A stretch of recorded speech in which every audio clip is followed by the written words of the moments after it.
Yeah,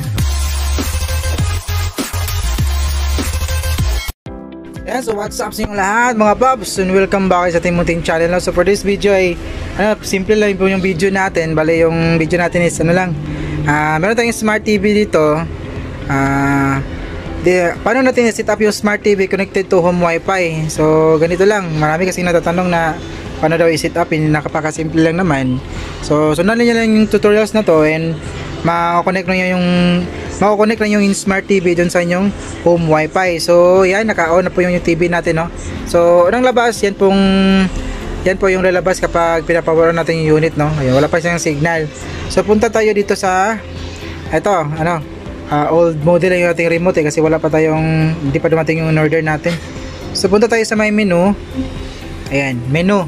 So menu, lumabas yung mga nakalagay dyan: picture, sounds, broadcasting, network system at saka support, terms and privacy. So pumunta tayo sa kanyang network. Scroll down lang natin yung remote. Ito, scroll down, connect natin sa, ayan, yan, network. So enter mo lang, ito, enter. Yan, so makikita natin dito network. Sa may network is network status, open network settings, device name, expert settings. So punta tayo sa may open network settings. So maghanap tayo ng open wifi. Scroll down natin, then enter. And so ano bang gusto niyo yung connection? How do you connect to the internet? Pwede wired, pwede wireless, pero pili natin is yung wireless. So enter natin. Ayan, so searching po siya ng open wifi. Ayan. So may makikita natin dito, ito yung wifi natin. Pwede 5G, pwede 4G, and MetroBest. So yung connect natin is yung, ayan, 5G tayo. So enter natin yung 5G. Tapos enter ng 5G.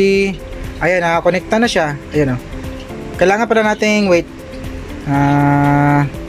Balik tayo. Kailangan pala nating connect kasi natin to sa may sa may wifi natin. So balik lang natin para makita nyo na ma-set up natin. So wait lang. So ayan, continue tayo, no. Bali na connect na kasi tayo dito sa MetroBest 5G. So punta tayo dito sa may MetroBest para makita nyo kung paano mag-input. Makita nyo talaga yung setup. So punta tayo dyan sa may MetroBest na hindi pa tayo connected. Enter natin. And then makikita natin lalabas yung enter password for MetroBest. So kung saan yung bahay, anong pangalan ng wifi nyo, so yan yung lalagay dito. Yan yung tatatak dito. So input nyo yung password. Siguro alam nyo naman kasi wifi nyo yan. So yung password natin is i-input natin yung password dito sa shop natin. Sa pag-input, scroll mo lang ito, scroll, tapos para pumunta siya sa wait, ayan. So lakihan natin. Ayan. Scroll mo yan, ito yung scroll, paikot pataas, pagilid, left, right, up, down. So punta tayo, input natin. Kapag tumutok na dito sa kanyang kung ano yung password nyo, kung anong letter, enter nyo lang. Ayan, enter, tapos tatatak yan dyan. So continue tayo kung saan hanggang sa makompleto yun yung pag-input ng password. Ayan.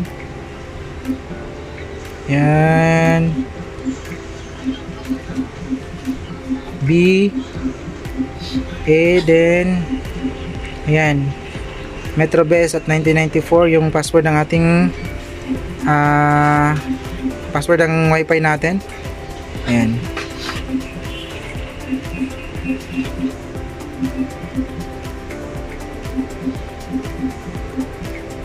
Yan. So hindi kayo makakita kasi yan yung nakalagay.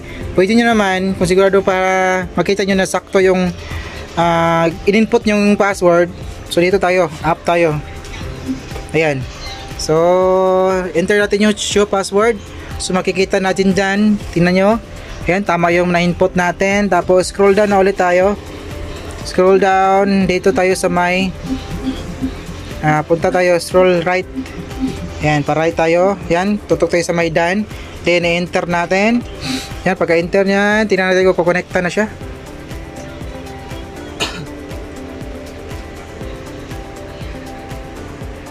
So, antayin natin kasi medyo matagal siya. Ayan. Ayan, oh. Wireless network. Wait. Then, so, return tayo, exit tayo, then back tayo sa home Dito, punta tayo sa my source. And tingnan natin kung makapag-play na tayo ng YouTube nito. Enter natin. Ayun. Ayun, oh. So, tingnan natin kung makapag-display ba to. Enter natin.